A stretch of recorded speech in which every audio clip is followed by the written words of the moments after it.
want to start, this in a way is not something you could necessarily read, and that's not my point.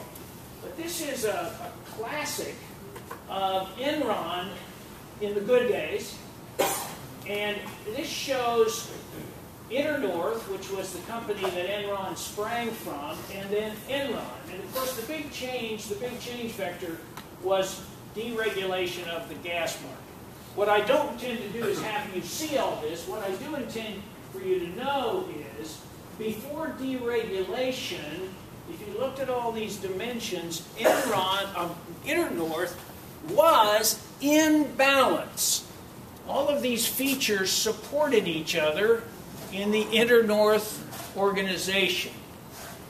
What happened was, with deregulation and a change of, first off, superordinate goals. Let me just cover this. Become the first natural gas major, the largest non-regulated gas merchant, is the first Enron superordinate goal. And this was very different from make the maximum return allowed in a regulated environment.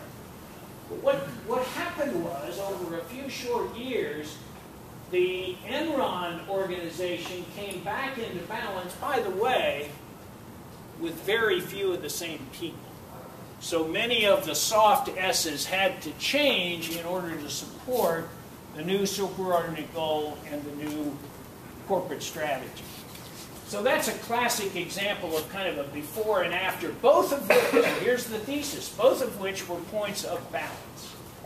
So there's your assignment. I want you to work these through, and the thing I'd like you to do is to, as you work through your today, I'd like you to ask the question, are we out of balance? Is one of these out of balance with the others? And again, this is going to be a subjective factor, but I want you to use your good judgment about these things as we talk them through.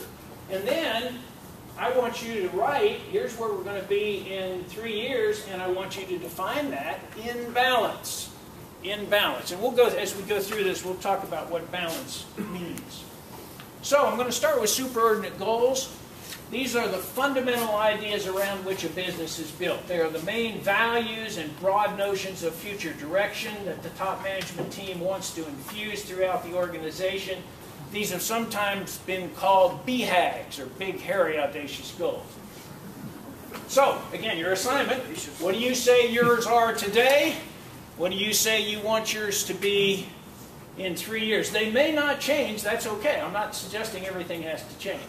I will say, this is an example, again, it's a little bit in the fine print, but this is United Way. What is most fascinating to me about United Way is that the original concept at the time of the founding of United Way was to be a single collection agency. In other words, there were a number of not-for-profits that were doing individual collection, and the idea was to be a single collection agency.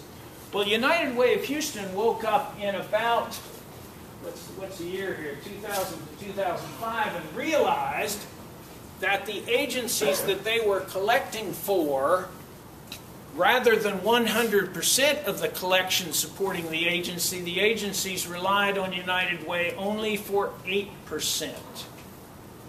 So there was a fundamental change in the purpose, in the superordinate goal and the purpose of United Way.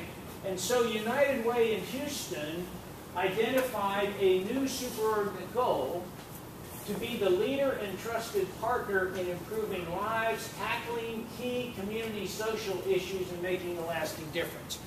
Not be the most efficient collector of funds. Now, they didn't give that up, and if any of you are involved in United Way campaigns, you know they didn't give that up.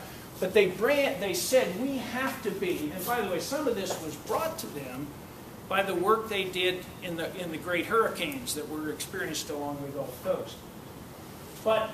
So they said we have to continue to invest in programs, but we have to make a lasting improvement in at least one key measure of community well-being.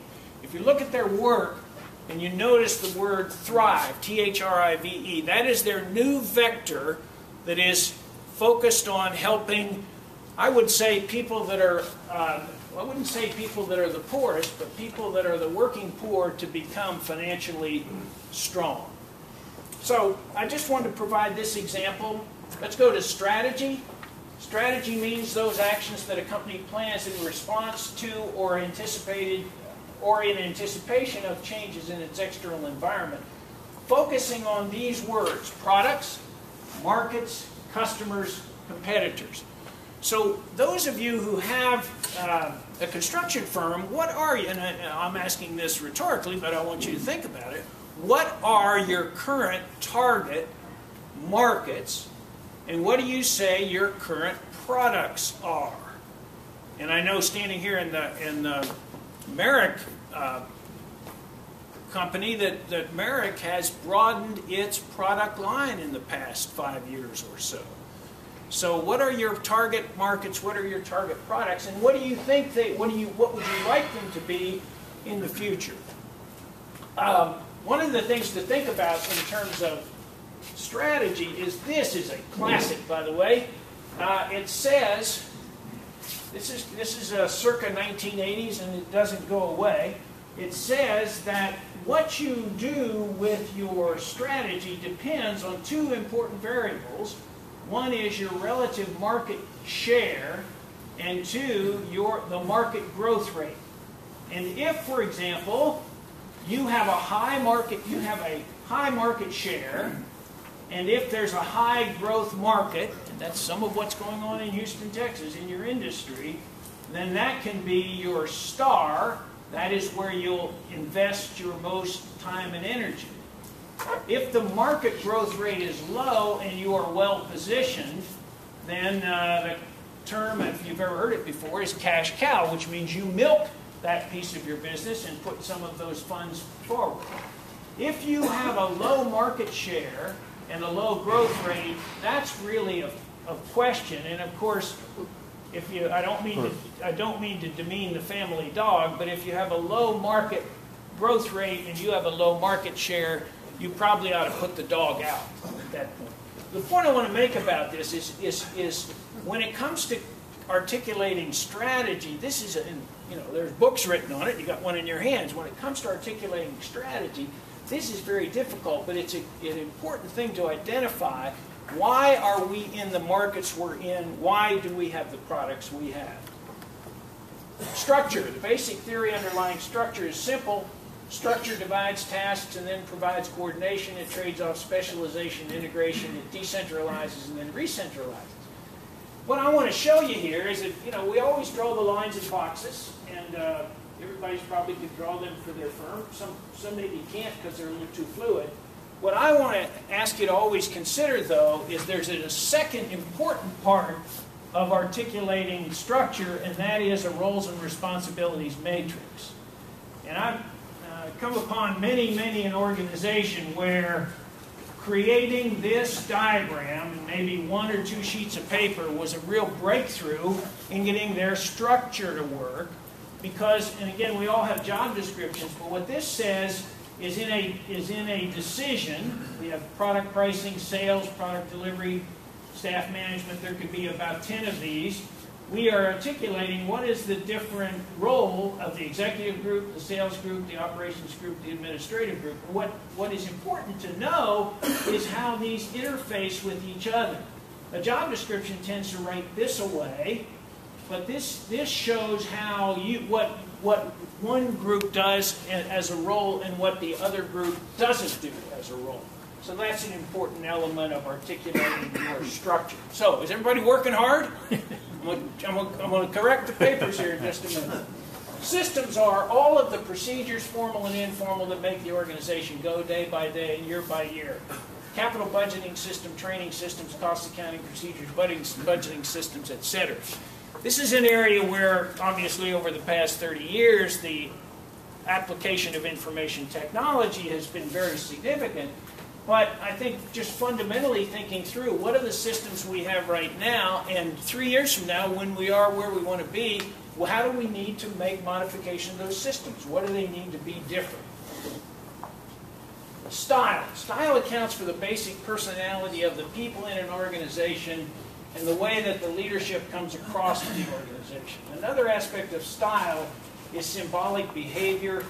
Corporation style as a reflection of its culture is a more important factor in its ability to change performance than is generally recognized. In the article that you have written by Peters and Waterman, when they talk about style, one of the points they make is about mergers.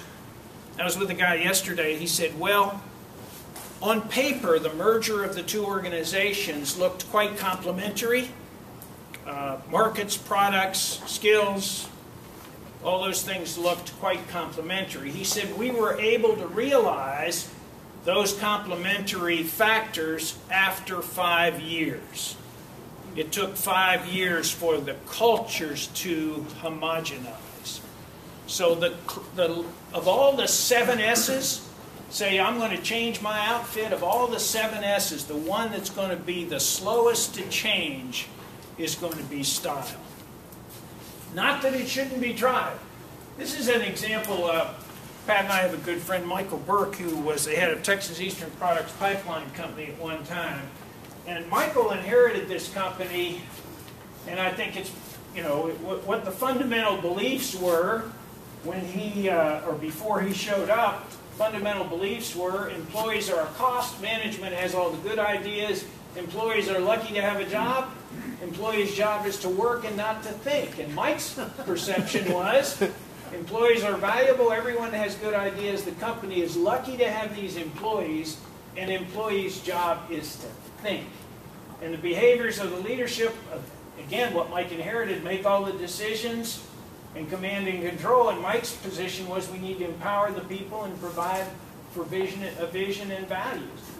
Work atmosphere, work hard, do not take any risks. Compared to what Mike said, we need to enjoy our work and we need to be empowered to take risks. What's interesting is, Mike was pretty clear. He came in and he said, oh, this is how I see it. People couldn't believe him.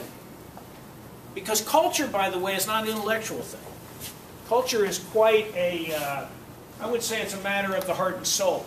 So when Mike came in and said, I'm going to change the culture and here's where we're going to be, people couldn't get it. It took a long time for that culture shift to be made. Staffing. Now this, by the way, God bless the guys for making 7 S's. They could have made 6 S's and an M, but that wouldn't have been as resonant, right? So staffing describes the spectrum related to people. At the heart end of the spectrum, there are appraisal systems, pay scales, formal training, and the like. At the soft end, there's more about attitude and motivation. But what this says, and so there may be, as you have articulated in your future 3 years from now, certain elements of strategy and certain elements of goals. In order to accomplish those, you may need to change the way you motivate your people. I'm not saying you must, but I want you to consider that. It may be that the key to some of this is a new way of motivating your people.